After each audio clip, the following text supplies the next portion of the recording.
Here's the hard truth about getting great. It takes time and dedication. It takes a willingness to accept that you're not yet good enough. It takes the ability to stare at the places that you know that you're weak, to really look at those things and not let it affect your sense of self-esteem and not let it affect your sense of self-worth so that you can still get the momentum going. But you have to understand that in the beginning, we're all terrible. And as Henri Cartier-Bresson said, your first 10,000 photographs are your worst. And so the thing that really makes great art are the people that continue to push and the people that continue to work and face how inadequate they are and really understand that at the end of the day, greatness is a craft. Greatness is a process. Greatness is a habit. Greatness is the little things that you do every day, over time, going out every day, unafraid of whether or not this is one of the 10,000 terrible things that you're gonna do. It's being unafraid to make those mistakes. It's being unafraid that you're not yet great.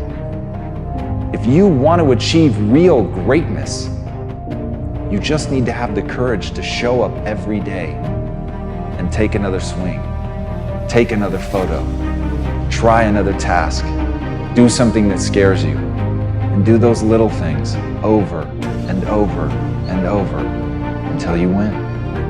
Greatness is the most demanding mistress you're ever going to encounter. And I understand the advice that I'm about to give you is not for everyone. Most people should turn this off. But if you're gonna stick with me, if you're going to listen to what I have to say, it's because you want something tremendous in your life.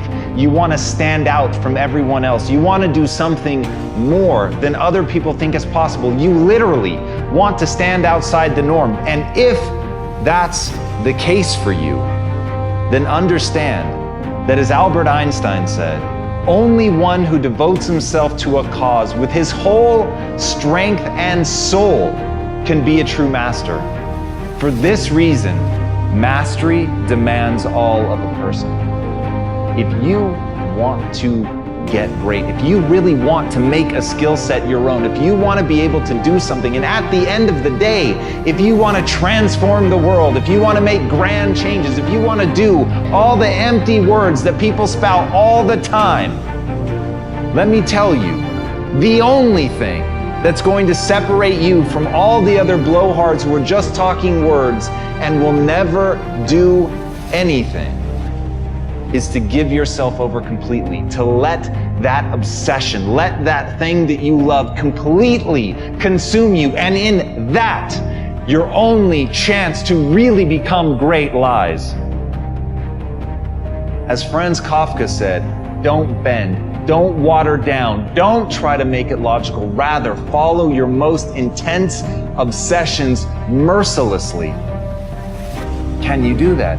Can you become mercilessly obsessed? Can you let something occupy you to where all logic and reason is gone out the window and the only thing that matters is whether or not you accomplish? Will you hold yourself accountable to metrics? Will you look at the world and see, am I actually making change? Are you prepared to hold yourself to that standard? Because if you are, there is nothing you can't do. If you're willing to take that responsibility on to transform yourself as a human being, if you give yourself over to getting great, if you give yourself over to that obsession, if you feed it like you would feed a beast, if you feed it like you would feed a fire that can wipe out an entire mountainside, then you've got a chance.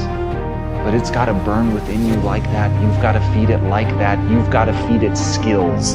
You've got to get better every day. You've got to constantly wake up and understand exactly what it is that you're building towards that and build towards it with a relentlessness that other people think is mania, that other people can see only madness in what you do. And if you can push yourself to that level, then the world will bend to your will.